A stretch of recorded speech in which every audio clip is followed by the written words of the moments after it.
Welcome to another episode of Systematic Geekology. This is a space where we seek to create and cultivate healthy conversations between those things we geek out on and the philosophical and theological questions that often arise out of our fandoms. Like, what does it mean to be human? What makes a hero? What makes a villain? How do the stories and narratives we geek out on shape how we live in the world? We are your priest to the geeks. We aren't all ordained, but we see ourselves as mediators at the intersection of geek culture and going deeper in our faith. We don't always have to agree, but we do respect each other, and we see everyone as a beloved child of God. Everyone geeks out on something, so come geek out with us and enjoy the show.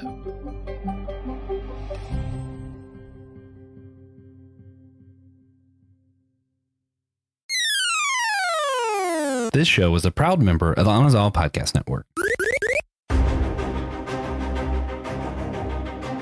Is Nicolas Cage's Superman the greatest what if in cinema history?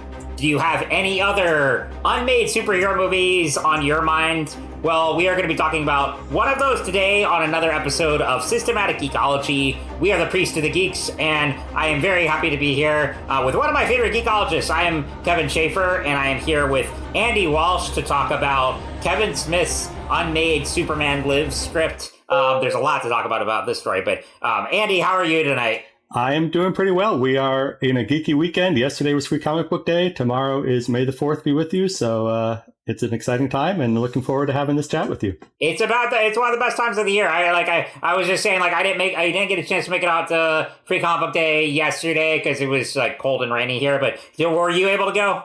We did make it to Big Bang Comics in Swickley, Pennsylvania, and picked up a few freebies and picked up a few trades of Kieran Gillen and Casper Weingard's Power Fantasy. Okay, right on. Very cool. And well, that is perfect. Very topical for today's episode because this is an episode of All Reading Counts, where we look at different forms of literature, be it comics, be it manga, be it a novel, short story, a screenplay, which we'll be talking about today.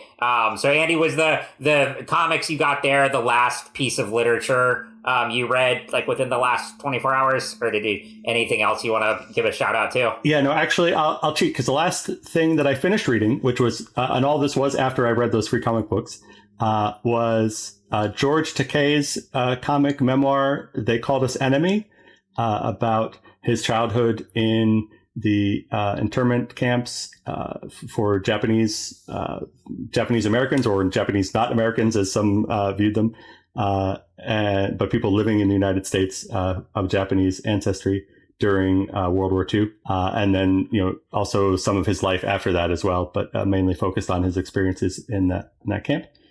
So that's the last thing I finished. But the most recent thing that I've actually read, but I haven't finished it yet, is from my background is kind of cutting this off a little bit, but friend and sometimes guest of the pod, Thomas J. Ord, has a new book, A Systematic Theology of Love, Volume 1, God and Creation. So I started that this afternoon. Ooh, that sounds fascinating. Because for listeners, viewers out there, we had Dr. Ord on an episode last year that me and Andy were on discussing Minority Report. It's one of my favorite episodes we've done, and that was a fascinating conversation. So I look forward to I know he puts out a lot of books on a regular basis, so I look forward to checking that out. Yes, he is a very prolific writer. Well, speaking of prolific writers, for me, I haven't finished it yet, but I've read a lot of David Sedaris over the years, and I actually just saw him do a show at Raleigh Memorial Auditorium about not this past weekend, but the one before. He's one of my favorite writers. I met him a few years ago at a book signing. The one I'm reading now is an older one of his called Barrel Fever. Andy, are you familiar with Sedaris? I don't believe I've read any of his writing. I'm a little bit familiar with him as a cultural figure, but Right. I mean, pretty much if you've ever visited New Yorker or or NPR, I mean, you probably come across his essays at some point. Right.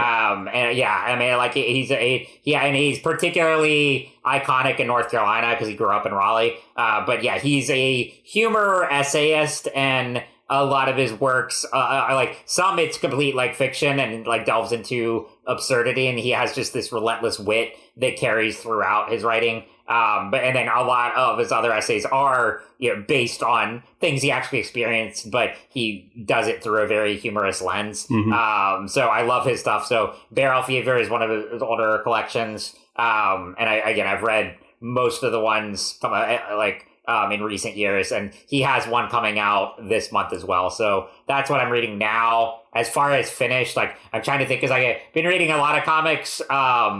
I guess one I revisited recently was the first volume of American Vampire, written by Scott Snyder and Stephen King. That was back when Snyder was sort of starting out, around the time he started writing Batman. And this was a book for Vertigo, illustrated by Raphael Albuquerque, and fascinating horror Western.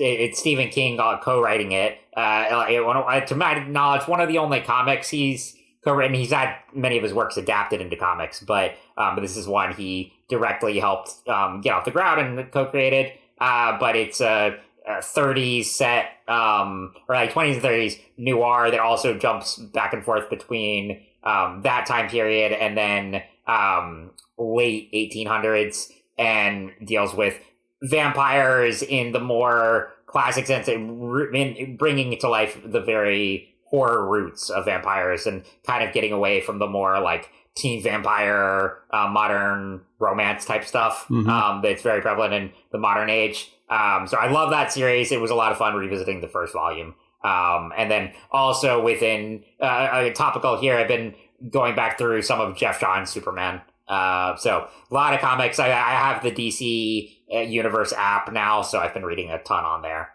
But yeah, so a lot of great literature out there, and that's what we're gonna talk about tonight with, again, this one specifically with a screenplay. So Andy, thanks so much for sharing. And for our listeners and viewers, please, rate, review the show wherever, if you're watching on YouTube, if you are listening on any of your preferred podcast platforms. We really appreciate it. Tell your friends about the show. If you like us, hey, give us a shout out. And you can also become a financial supporter. Click on the link in the description to the Fourth Wall site. And we want to thank one of our financial supporters tonight, Aaron Hardy. Thank you so much for supporting the show. You rock. And if you do become a financial supporter, you can get a shout out on the show. And you'll get other benefits and perks. So check it out. And you can, again, tonight this is an episode of our All Reading Counts series, and any purchases of our All Reading Counts merchandise, bonus questions or donations are marked All Reading Counts, will go to supporting our local libraries. So this is a series I know Andy and I are really happy to be a part of for that reason. So go check out all that. Again, links are in the description. And we really appreciate the support. Well, so Andy, before we get into the specific topic, I like you especially, you're very much an academic, and I know, reading means a lot to you and I. And so I guess I know it's a big broad question about why reading is important, but is there anything you want to add to that from a personal perspective, and for you about just how you fell in love with literature? Yeah, I mean, I guess I would just say, my memories are more strongly associated with my kids now than my own experience learning to read. But, seeing them learn how to read and how that opened up the opportunity to engage with different kinds of worlds and different kinds of ideas. And something, without giving away too many personal details, for some people, language communication, speech communication is a little bit more challenging. Figuring out what to say is a little bit more challenging. And being able to read and absorb the written word and then use that to construct how you speak to other people can be very helpful for some people, old, young, and otherwise. And something that was we saw personally in our family. And so, yeah, I think that is one specific. It's not going to mean as much to everybody, but that's definitely one specific benefit that reading can have, and learning how to read can have for some kind of people, is just helping them to then engage more fully with the other people around them. I love that. So well put. And, Andy, you and I were just talking before recording. Like, I took my niece and nephew to Barnes & Noble today, and and they sell a lot of, like, toys and puzzles at Barnes & Noble as well, which is nothing wrong with that. But I told them today, I'm like, we're getting books, okay? So you guys you get a coloring book, that's really fine. But, but let's get something, with words, with pictures. And they were very excited. And similar to you, it's like I'm in that phase now where watching them grow up and, seeing them learn how to read, learn how to really appreciate stories. And they're like because my nieces and nephews are 9, 6, and 5. And so particularly with my younger nephew, I read him a lot of children's books that we have out in the playroom. And it's one of my favorite things to do. And I just love, seeing their reactions, seeing which stories resonate with them. It is such a cool thing to be a part of, especially in this day and age where there are so many technological distractions and, other areas that really are trying to capture kids' attention. And when you have a physical book in their hands that they can appreciate, look at the art, look at the words. There's fewer things that bring me as much joy as that. So I think, that's absolutely one of the things I think about a lot when we talk about the importance of literature, the importance of reading. We call this series All Reading Counts because we're not, the idea here is to not be snobby. We don't have to have a differentiation between quote unquote high literature and, something like what we're discussing today, which is a screenplay draft. All reading counts. All reading, I think, helps you activate your imagination. It helps see ideas expressed. And, Andy and I are big comic book readers. And I think there's still, the stigma around that has, I think, decreased, but there are still people out there who are like, oh, well, you're an adult who reads comics, come grow up, and, I always, my rebuttal to that is, well, comics is a medium and it's a form of storytelling that has just as much merit as a novel. And, whatever you're reading, I think it's just important to embrace it. It's important to, see what you gravitate toward. And we read all kinds of books. Andy is very much an academic. So, you're reading, heavy level science books at times. And then you can also be reading a comic or, a light novel. And I think all of those things matter. Yeah. And I would just add, language and abstract thinking are, one of the human superpowers, and, anything that you can do to expand your abilities in that regard, I think is worthwhile. I love it. Absolutely. Absolutely. So, as I mentioned earlier, I'm very excited for this topic. We are talking about Kevin Smith tonight, and specifically his unproduced screenplay draft for a Superman film that he wrote in the 90s. And I said, Andy, earlier, I met Kevin Smith at GalaxyCon in 2022, and I've seen him live 5 times. He's probably one of my most influential figures in pop culture through his movies, through his comics work. And actually, I discovered Kevin Smith my very first interaction with Smith in anything was, oddly enough, in his cameo in Live Free or Die Hard, which I saw in middle school. That was my first interaction with them, and it wasn't long after that Comic Book Men premiered, and so I started watching that, and that was before I watched any of his movies. But later I watched his movies. I've seen him perform both comedy shows, and then I did his road shows for Clerks 3 and Jay and Silent Bob Reboot.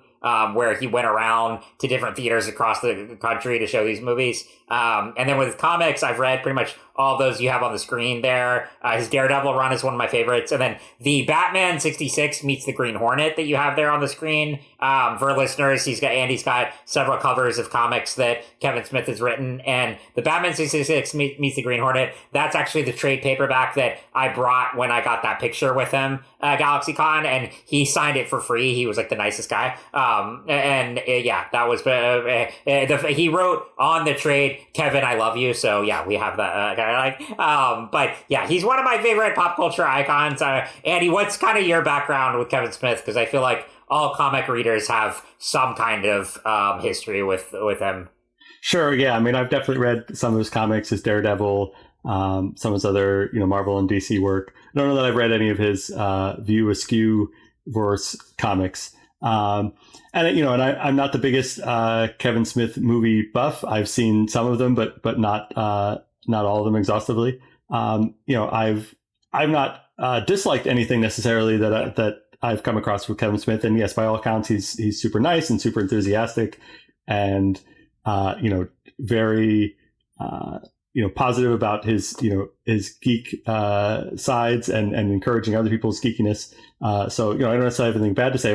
I haven't necessarily engaged with all of his work to the same level, and I haven't had the opportunity to meet him in person, although that's probably on me given how often he is out and about. He does go, he's one of those characters that if you want to meet him, you probably can. I mean, he goes to shows still regularly. And I love what you said there. That's, I think, why I gravitated toward him so much as one of my favorite pop culture people, is that he is so unabashedly geeky and positive with it. He's always been someone who, encourages that fandom and that love of whether it's, a comic, you love a movie, whatever. And he tries to really foster an environment of positive fandom that unfortunately is very toxic in a lot of circles. And he tries to kind of counteract that. So he's always very positive in his podcasts, at his live shows. He's just a goofy storyteller. And also, I mean, this is it's something he's talked about very publicly, when he had his heart attack in 2018. It was a wake up call for him. And, he's talked about this publicly in numerous times, but it actually was a big source of inspiration for me when I got diagnosed with diabetes a few years ago, and I was kind of terrified about how to wrestle with that. And he was actually a big source of inspiration for changing my lifestyle and getting my diet under control. And he's been not just a heavy influence on me in terms of his work, but as a person, he's had a profound impact on me. I only met him briefly at that show, but it was definitely one of my favorite people I've met at conventions. So I'll always treasure that photo. But yeah. That's discretion too for anyone not familiar with his movies. Not exactly family friendly. Not really you want to pop Clerks or Chasing Amy on with the whole family. But if you're an adult and you're okay with some very raunchy, off the walls humor, you can give it a shot. But yeah. So yes, I do have a lot long-standing history with Kevin Smith and his work and his influence on me. But yeah, so looking at this script, so just to introduce it, and maybe Andy, if you give a plot summary, but this was a script that Kevin Smith wrote in the 90s when Warner Brothers was looking to reboot Superman. They had multiple struggles after the Christopher Reeve films had wrapped up, and particularly the fourth one kind of tanked the franchise. And this was also in the wake of the Death of Superman comic, which was a big moment in pop culture. And that storyline was, very much on Hollywood's eyes to adapt in some form or fashion. And so at this point, Kevin Smith had been an established indie filmmaker, had made Clerks, had made Mallrats, and Warner Brothers turned to him after going through several other drafts from various writers. and they turned to him to draft a screenplay. There's also a lot more to this story because there's actually a full documentary called "The Death of Superman Lives: What Happened." If you want, because this was a movie that after this, we're going to focus on the Kevin Smith draft tonight, but after that draft and it went through several other writers, it had Tim Burton attached to direct. It had Nicolas Cage attached to play Superman, and it was almost to the point of production before it got canceled. So you can go to see that documentary or other YouTube videos. If you're on YouTube, you can see those lovely images of Nicolas Cage as Superman when he was doing the prep work. It's still... I think cinema was robbed of this incarnation of the character, and we'll talk about that a little more. But yeah, this was one of those superhero movies that came this close to happening before it fell apart for mainly financial reasons and other factors that weighed on the minds of Warner Brothers executives. Thank you all so much for your time listening to this episode. If you want to help sponsor our show, but you can't quite do the membership thing, commit to that once a month payment, good news, you can leave a donation on our Fourth Wall website. You also can get some free content over there. So if you don't have the money for the membership, but you still want to hear some of the extras and bonuses we do over on Fourth Wall, there's an option for that. If you want to support the show without that commitment every month, again, you can donate over there. Every little bit helps. Our show has a lot of needs when it comes to equipment, when it comes to going to some of the events we want to go to, advertising, getting the word out about our show. It takes a lot, and we really appreciate each and every person who's able to help us do it, even if it's something free, just like the free membership or leaving a rate and review on our site. Every little bit helps. Your time listening to this helps, and we appreciate all of you.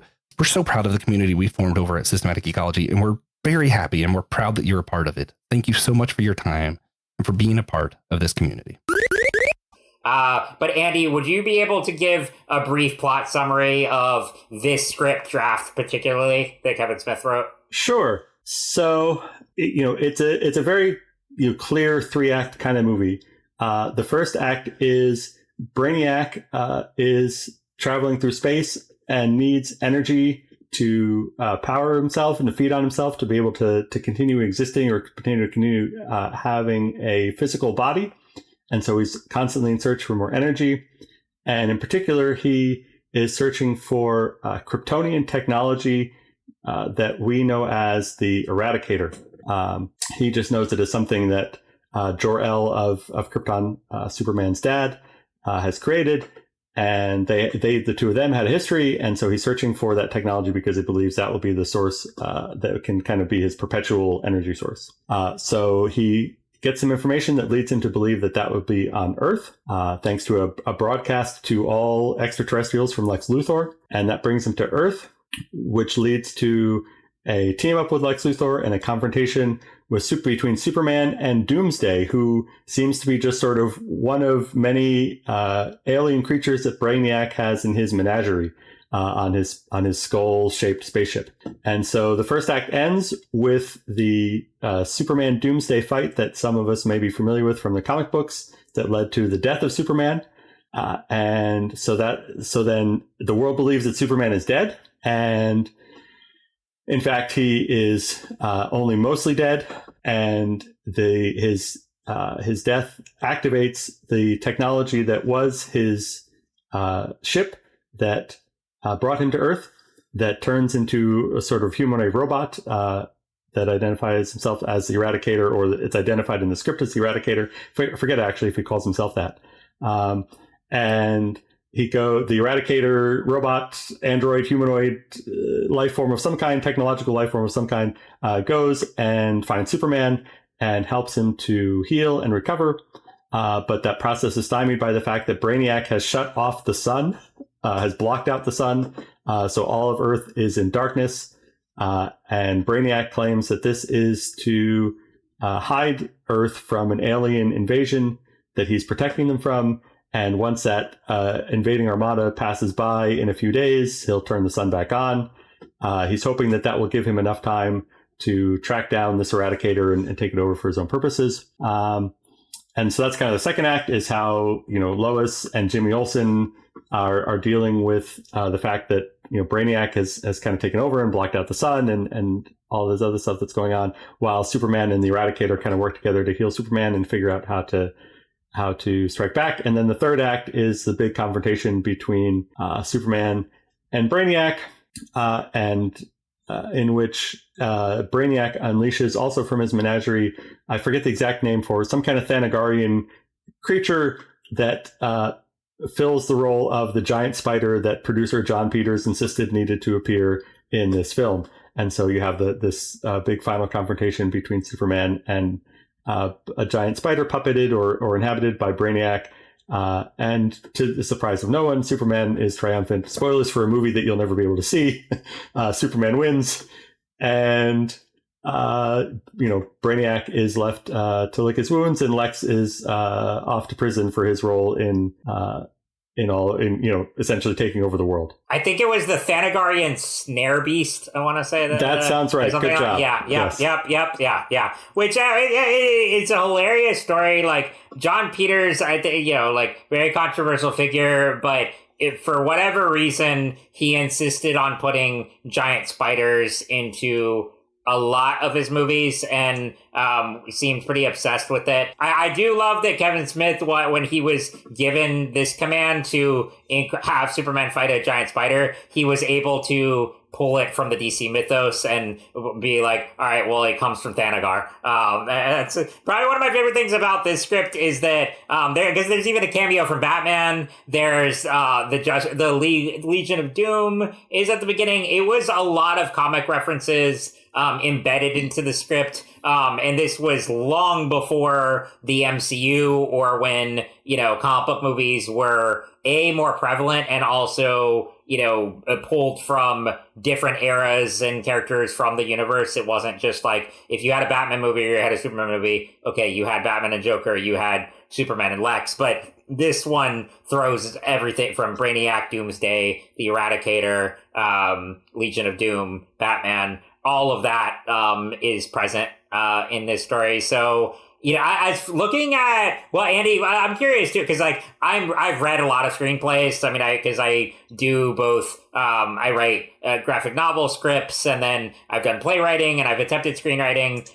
So I've read a lot of scripts in my lifetime, and grew up a theater kid. I'm curious for you, have you read a lot of screenplays? And then for you, what was it like reading this one specifically? And do you think that the format worked for you? Yeah, so I did some theater in high school and a little bit in college, so I had some experience reading theatrical scripts.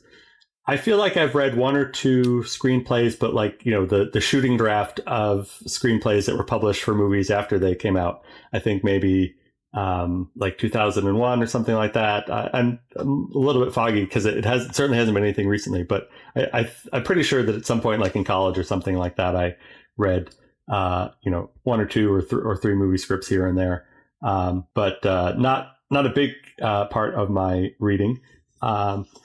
That said, I was familiar enough with the flow of these kinds of things and what to expect that it worked for me.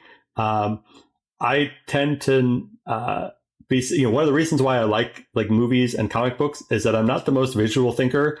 I don't do well translating lots of descriptions into visuals. So I'm very happy when talented visual artists can do that for me. And so reading a screenplay, the fact that there's not a ton of description or whatever, that doesn't really, it just helps it kind of go smoother because it's kind of the bits that make the most sense to me or that I understand the most.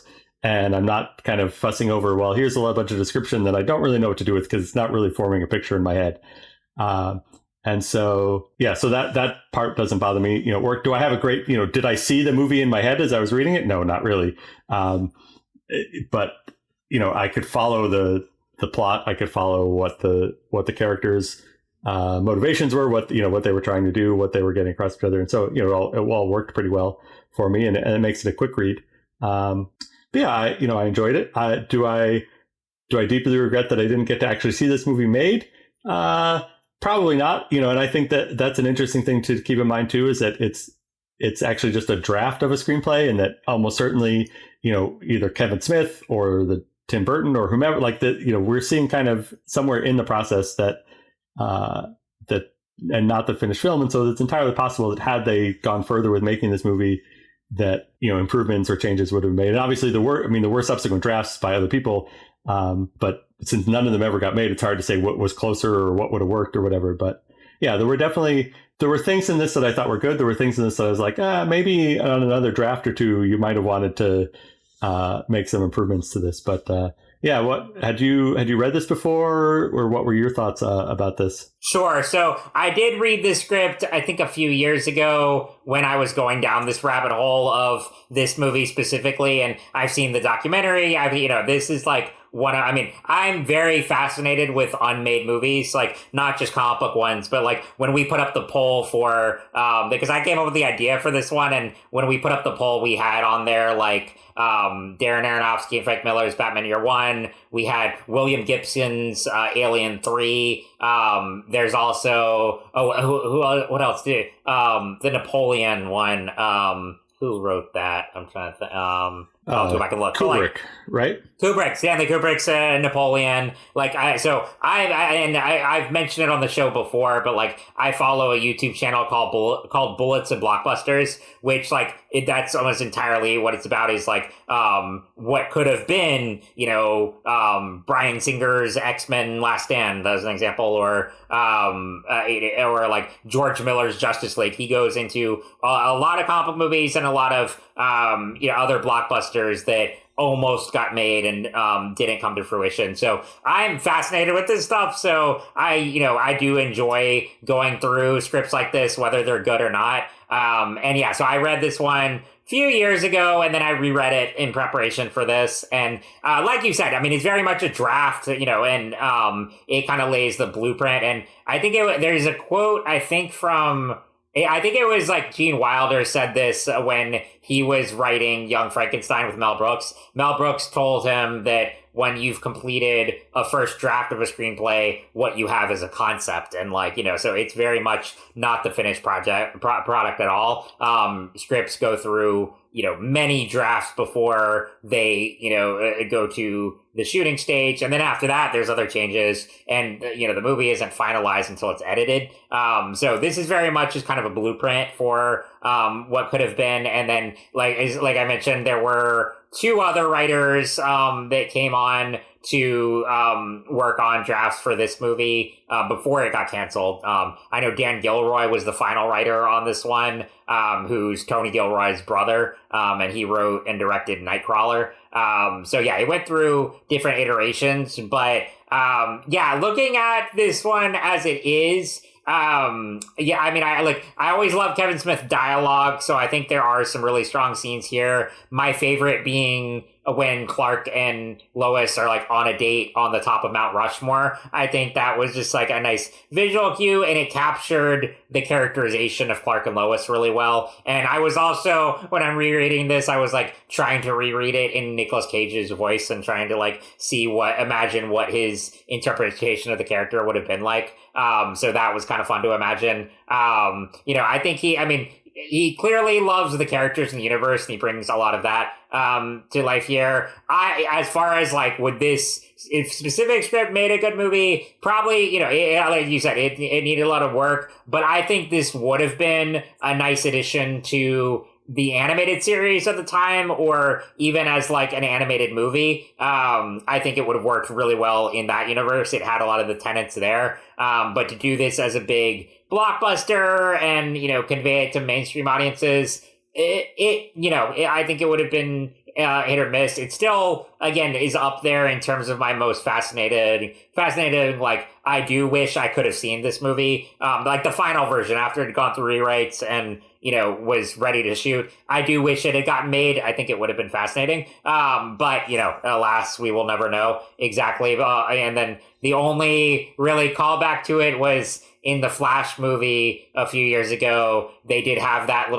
in the montage sequence, they had Nicolas Cage, Superman, there it is, fighting the giant spider. So I cannot say that was exactly what I wanted, because it was a very bad CG rendition there. I know that's a whole other topic, but it was a nice homage, but also, I do wish if Warner Brothers Animation could come back and just go ahead and make this as an animated movie. I know they've done Death of Superman and Reign of Superman, but this would be a fun, like, you know, you don't need that much budget. Still get Nicolas Cage to voice it. I think that would be pretty cool. But yeah, so I mean, but there are definite things I like in the script. I like the unabashed comic book influences here. It's not trying to be too gritty. You know, the spider thing was a mandate, but again, I do like that the spider here comes from, or the snare beast comes from Thanagar. I thought that was cool. Yeah, I like a lot of the dialogue between Superman and Lois.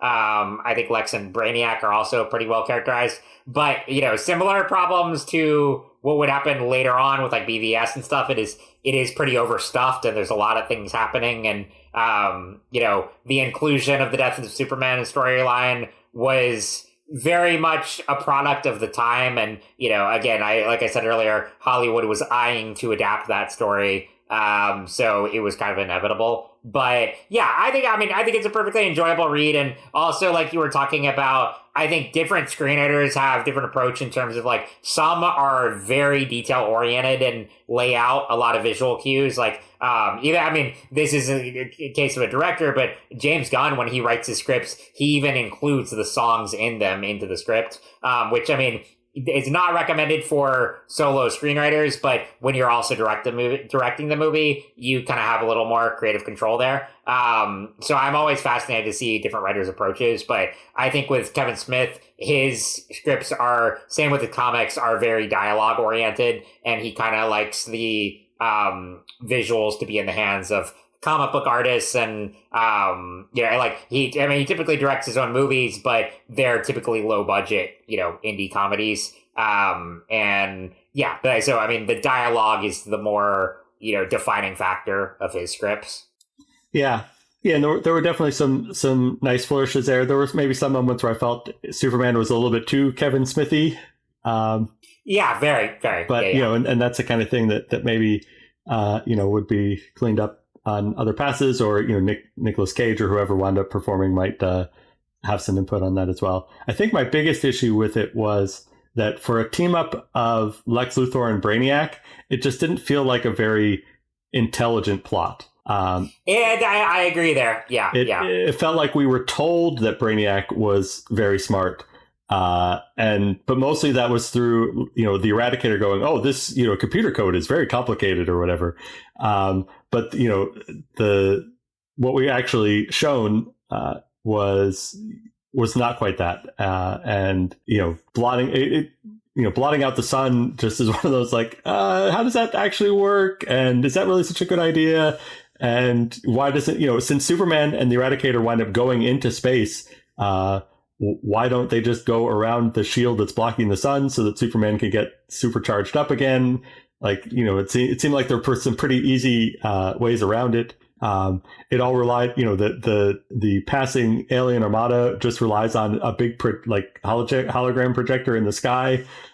Like, you know, so I think we're meant to understand Brainiac is smart because he can invent this technology that can do this thing, but like his plot actually doesn't seem to be very, very smart. So yeah, that's the sort of thing that I felt like, this, you know, maybe could be cleaned up a bit. There's a lot of the sciencey stuff kind of feels more like placeholder, you know, Joss Whedon's science to sciencey science, as a reminder to come back and have somebody else put in actual things, or you know, himself do the research to put in later.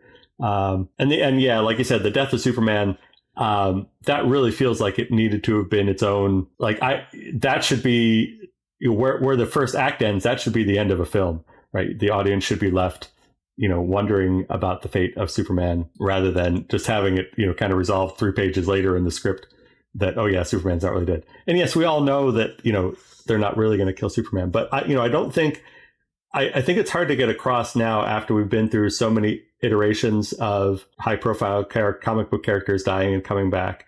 And superheroes, comic book superheroes are such big pop culture things. It's hard to get across what it was like in whatever it was, 93, 94, when the Death of Superman happened, because there had been, prior to that point, you know, there had been comic book deaths that stuck, right? Comic book characters had died and not come back. And this whole idea that, well, they'll all eventually come back wasn't as big of a cliche yet. And so the death of Superman was reported on the news, like, local news stations covered it as if, this character was dead and never coming back, and DC Comics had just killed off Superman, and people were reacting to it. Readers and, the general public, whatever, were reacting to it as if this was the last that we had ever seen of Superman on the page. Hey, podcast fam. Want to stay even more connected with the show? We've got you covered. Check us out on Instagram and Blue Sky, where we're posting exclusive content and bonus videos and fun updates that you won't get anywhere else. From sneak previews of upcoming episodes to bonus content, our social accounts are the best way to keep the conversation going. Plus, it's a great spot for you to interact with other listeners and share your thoughts. We love hearing from you. When you follow us, it helps us grow and continue bringing you the content that you love. Whether it's a funny poll, a quick clip from today's episodes, or just random thoughts, you'll feel more plugged into everything we're doing. So go ahead and hit that follow button on Instagram and Blue Sky. It's one more way to be a part of the show and keep the good vibes flowing. Thanks for being a part of the family, and we can't wait to see you there. I think nowadays, if you tried to, sell that to the news, they'd be like, yeah, we've heard all this before. And then, he's going to come back 6 months later. But, people didn't have quite that same expectation. And, then DC Comics pivoted and, dragged out the return of Superman for longer because it was such an impactful thing and people really, were struck by it. And so they, I think, correctly, and yes, part of it is perhaps a cynical commercial decision, but I think there was also a good storytelling element there of letting people kind of experience that a little bit longer and process through how they felt about that. I still maintain that the year between Avengers Infinity War and Avengers Endgame is an important part of that storytelling. That even though that those characters are not going, that half of the universe is not going to stay snapped. Having to sit with that for a year of like, well, who is going to come back and who isn't, and how is it going to happen, and how are they going to do it in a way that it matters, and that it doesn't just sort of, undo what happened before. Like I think that was just as much a part of the story as what was actually filmed and put on screen. And so I think it would have been a missed opportunity to do a Death of Superman story in the way that it was done in this screenplay, by just kind of having it, have the death return and all of that wrapped up in a single film. I agree 100%. I mean, and like you said, I mean, I just thought about it too. Like in terms of particularly DC characters that had died, and it would still be a long time where they came back. I mean, Barry Allen, it was like a 20-year gap between Crisis on Infinite Earths and Rebirth, I think. Yeah, something like that. And so, the death of Barry Allen, we were, when the death of Superman happened, the death of Barry Allen was we were closer to the death of Barry Allen than the return of Barry Allen, I guess is what I'm trying to say. Right. It had been not very long before that we had voted with our 95 cents a minute or whatever it was to kill Jason Todd. So, it was definitely more in the zeitgeist that comic book characters could die, period. And not this business of, yes, that's a fake out at the end of issue 1, of issue 12 or whatever, and they'll be back in issue 14. Absolutely. And you're totally right about, even when like, okay, it's going to be okay in the very end, it makes more of an impact to actually have that grief and that loss matter, at least, for some time. I think, a two-parter would have been and could have been pretty epic if they had done a two-part covering Death and Return of Superman in the 90s. I think that would have been actually something special if they did it right, because you're absolutely right. I mean, I felt the impact of Infinity War and the wait up until Endgame, and that's why we were all cheering so much in that last hour of Endgame during the portal scene. It didn't feel cheap. It actually felt earned, because we had to go in real time with this, year-long gap. And then especially at the beginning of Endgame, when you watch the 5 years later caption come up, you're broken for your favorite characters, because they have to be in this period of grief for so long. And for them, they have no reason to believe that anyone is ever coming back. They think it's permanent. So that was genuinely moving storytelling the way they did it. Yeah.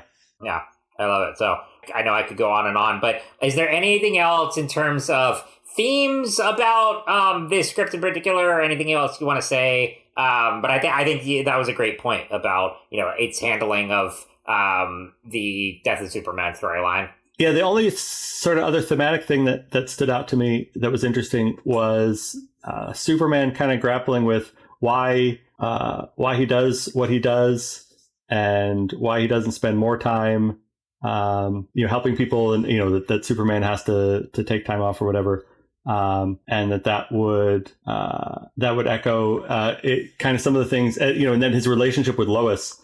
It kind of helps center him and helps frame how he relates to the rest of humanity was interesting, because that would kind of come up in the Matrix Reloaded and the Matrix Revolutions with Neo and Trinity and so forth. And so I thought that was an interesting sort of hint or precursor to that movie storyline. Another Superman-esque character and storyline, and a very similar theme of how do you care about all of humanity, but when you're a finite person who can't actually personally know all of humanity, how do you balance that with your relationships to specific people around you? I love that. Yeah, and there were it's a great comparison with the Matrix movies. I didn't even think about that, but and then once we finally did get another Superman movie with Superman Returns in 2006, which I vividly remember. I saw that in theaters as a kid. There were ideas from this one that did kind of make it over in a little bit in terms of Superman being away for a long time, coming back, and and the relationship with Lois and how that's explored. But and then of course they would do Death of Superman years later in BVS, which was also, similar to that. They kind of let him stay dead until the end of the movie, but then also immediately teasing it that he was going to be back. So I agree that they don't. If they attempt Death of Superman, they don't give it enough time to actually make an impact. They also did it. I thought they did it pretty well in Superman and Lois, the series. They did Death of Superman in the final season, and they at least give it a few episodes before he's back. And I like that you get to kind of sit with Smallville and sit with the Kent family, dealing with his passing. Mm-hmm. And it made I thought they're resurrectionally powerful, and also it has a great series finale that ties into all those themes. So there were ideas here that carried over, but for the most part, I think this is very much kind of stayed in the 90s and remained a what if. Mm-hmm. But there are a lot of fascinating ideas here, and I would say that my favorite part of the script is it does, I think, do Clark and Lois pretty well. Like you said, very much with some Kevin Smith quips in there. But it's got a good, examination of the heart and humor, and Lois, like her love for Clark Superman, but also, feeling like, oh, I can't have him to myself because he belongs to the world, and how do they reconcile with that? So there was some cool stuff there. Yeah. But yeah. Agreed. Awesome. Sweet. Well, again, I know I could talk on and on about this one, and also I do want to recommend the Death of Superman Lives What Happened documentary. I think you can just find it on YouTube. It was the director of that actually passed away a few years ago, but he's a guy I used to follow on Screen Junkies. So do recommend checking that out. And also the YouTube channel Bullets and Blockbusters has a lot of these stories on here. But what did you think? We would love to hear from you all. If you've read this script, if you're into this kind of stuff, I could talk about it all day. So do you have any other recommendations? That I know that for me, that's not literature. I know I'm recommending a movie here, but it ties into this topic. Sure. We were talking earlier about getting people into reading, and All Reading Counts and Free Comic Book Day. If they still have it around, or the book that it was teasing, there was a Aquamanatee book for small children at the Free Comic Book Day yesterday. Your local comic book store might still have some copies if they didn't give them all away yesterday. I know we were there towards the end of the day yesterday, and they still had lots of stacks of freebies. So you might still be able to get a copy of that particular promotional thing, or it was presumably teasing something bigger that DC is doing for young readers. So that looked very charming. Very free school to elementary school kind of age range of early reader audience. So give that an investigation if you have folks of that persuasion in your circle. Great choice. And I was gonna say, even if you miss Free Comic Book Day, typically the shops carry leftover books from that so you could probably stop by your local comic shop, and odds are you'll have a chance of finding the free issues. But Andy, thank you so much. And this has been a blast. I want to thank all of our listeners and viewers for checking us out. Rate and review the show wherever you're listening or watching on YouTube. We haven't said it in a while, but if you're on YouTube and if we get 50 likes on any episode, Will Rose will do something. I don't know what it is now, whether it's frolicking through a field of flowers or maybe he'll do an impersonation of some kind. I don't know. We'll have something, but it'll be fun. So thank you again to Aaron Hardy, one of our financial supporters. We really appreciate it. Check out the links in the description. And also, we will have a bonus question for the paid subscribers. And that question is, if you had the money and if necessary the time machine, what unmade superhero film would you make? So stick around for that. And if you are not, we want to wish you all good night, good day, wherever you are. And remember, we are all a chosen people, a geekdom of peace. Peace.